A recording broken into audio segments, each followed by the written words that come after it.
Faut encore que je tourne cette vidéo. Qu'est-ce qu'ils vont dire, qu'est-ce qu'ils vont penser? Et puis de toute façon, peu importe ce que je vais dire, je vais sûrement avoir que des résultats négatifs. Je crois que j'ai peur. Je crois que j'ai peur. En plus, il fait moche. Mais la peur, c'est quoi déjà? Ah oui, c'est ce truc qui nous dit ce qui pourrait se passer alors qu'on n'en sait rien. Alors j'ai peur, ok. Mais j'y vais quand même.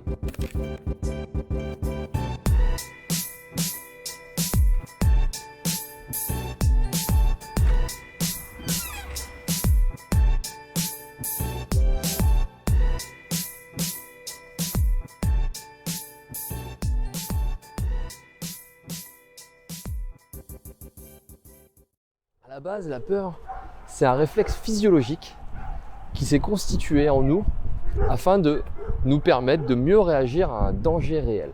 Croiser un tigre aux dents de sabre, un loup. Et dans ce cas-là, ce réflexe, il te permet de créer un afflux sanguin qui va partir jusqu'aux extrémités, les jambes, les bras, et qui va solliciter un réflexe de fuite ou de lutte. Ça fait un peu Fred et Jamy, on est d'accord. Et la peur, elle va réagir de la même façon dans des moments où c'est pas nécessaire. Rendre un dossier à ton bureau, faire connaissance avec quelqu'un de nouveau, sortir de ta zone de confort et sortir de la zone du connu de manière générale. Et surtout, c'est devenu un truc, la peur, qui nous dit « Regarde ce qui pourrait se passer ». Alors, n'agis pas mon gars, n'agis pas. En réalité, c'est pas la peur le problème, c'est plutôt ce qu'elle nous fait nous dire dans notre tête. Il n'y aura pas de changement sans sortir de sa zone de confort. Il n'y aura pas de changement sans sortir de sa zone du connu. La seule chose que vous pouvez changer, en réalité, c'est votre réponse à cette peur qui est présente en vous. Et ouais, pas de peur, pas de changement. Et tu sais, les plus belles histoires qu'on peut voir dans les films, qu'on peut lire dans les livres, en général, elles sont liées à la réponse que le héros du film va donner face à la peur. Bien sûr que j'ai peur, bien sûr. Mais si je fais rien, il n'y a rien qui va changer.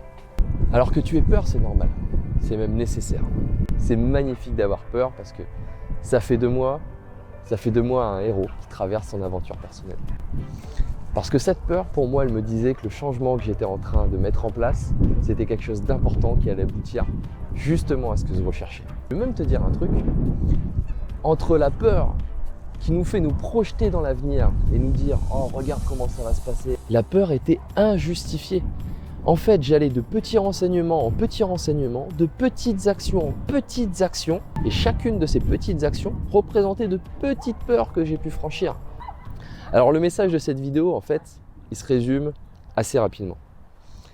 Pas de peur, pas de changement. Si tu veux changer, tu vas forcément te faire accompagner par la peur.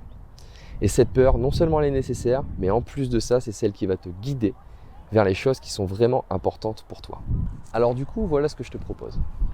Quand tu vas t'imaginer un petit peu ton projet personnel et que tu vas ressentir à nouveau cette peur, tu vas essayer de voir quel est l'élément en fait là-dedans qui te fait le plus peur.